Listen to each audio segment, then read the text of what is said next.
This took place earlier last year and it still give me creeps if I think about it. I'm a female and I work as a delivery driver for Uber Eats. I've been doing it for about a year to make some extra money now. It's a pretty easy job, but the pay isn't great, especially at night. Normally any orders I get after 10 p.m. are just crappy fast food deliveries to customers, and tipping is already rare.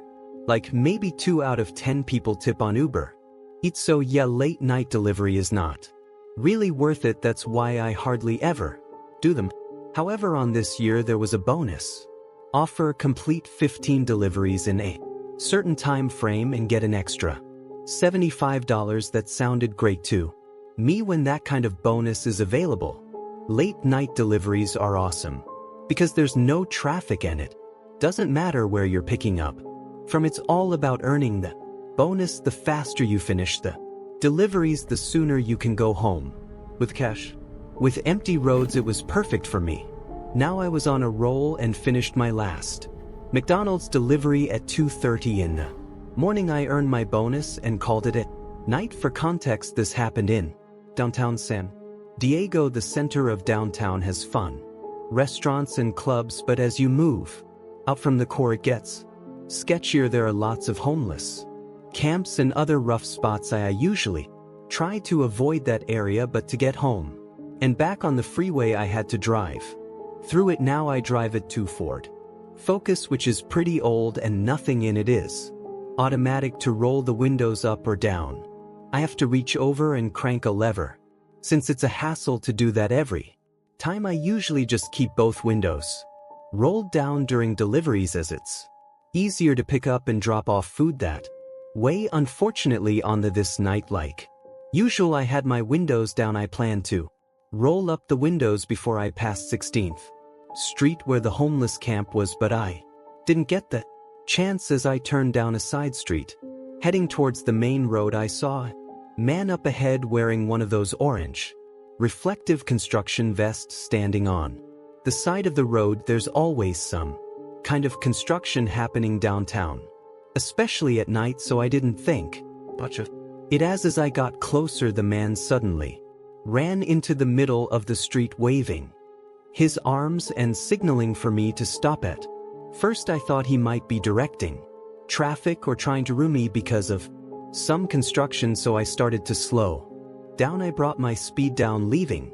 some distance between us while I tried to figure out what was going on. But then he started jogging toward my car, and before I knew it, he was standing directly in front of it, blocking me from moving forward. He was close enough that I couldn't just drive around him, so I was there. I felt a rush of unease. This was really strange, and I really wish my windows were rolled up now. It was 3 a.m. on a dark street, and the only people around were me and this guy. I've heard about fight or flight responses and always wondered how I'd react if I was ever in a situation like this. Now I know that my reaction was to just freeze as I was slowing down. It took me a few seconds to realize something was off. This guy was not a construction worker, despite the hard hat and vest he was wearing. What really got to me was the creepy smile he had on his face. At first I thought he was just trying to be friendly, but his smile didn't go away. Count to 5 in your head while grinning and you'll see what I mean. That's what this guy was doing. Now that he's right in front of me, I can tell he's probably homeless. He's an older guy, maybe in his 60s, but homelessness can make people look older than they really are. His eyes were wild and he was grinning with all his teeth showing. His smile and behavior reminded me of Twisty from American Horror Story. You can Google him if you want. I should have reversed my car, but my brain was in panic mode and I didn't think quickly enough. The whole time he's not saying a word, just staring at me. Then out of nowhere he jumps onto the hood of my car and starts slamming his fist down. I'm paralyzed with fear just watching him. He keeps pounding on the hood and crawling around on his hands and knees. He didn't say anything. He just crawled around on the hood and kept staring at me with that creepy grin. The worst part was that he never Broke eye contact not even for a second. It was like he was trying to intimidate me. The thought that my windows were open made me want to throw up from fear. I was terrified that if I made any sudden moves or looked away, he might try to get into the car. The whole time he remained completely silent. I think it would have been less scary if he had said something, but he didn't. He just kept pounding on the car and staring at me. The whole thing probably lasted only about 15 seconds, but it felt like forever. I was freaking out, and before I could think clearly or do anything smart, I saw headlights in my rearview mirror coming up behind me from down the street. This man saw the headlights too, and in an instant he jumped off my car and ran toward the new car coming up behind me. I hit the gas and didn't look back until I was halfway home on the freeway. By then I was just full of adrenaline. After that night I stopped doing deliveries at night for a long time. I definitely don't go to that part of downtown anymore. I now take a longer route home. I also keep my windows up at night if I'm in any area that seems even a little sketchy.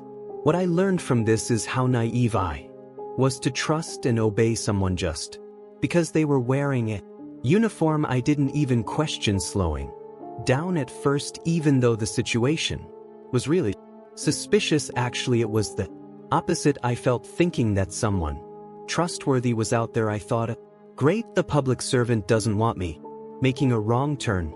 By the time I stopped, it would have already been too late. If this guy had wanted to attack me, I shuddered just thinking about it. I eventually calmed down by telling myself that this was probably just a crazy guy who didn't mean any harm. I'm going to believe that's true for my own peace of mind. But what really bothered me was that this guy was dressed like a road worker, complete with a hard hat and vest. He even stood in the middle of the road and signaled me to stop, which made the whole situation seem more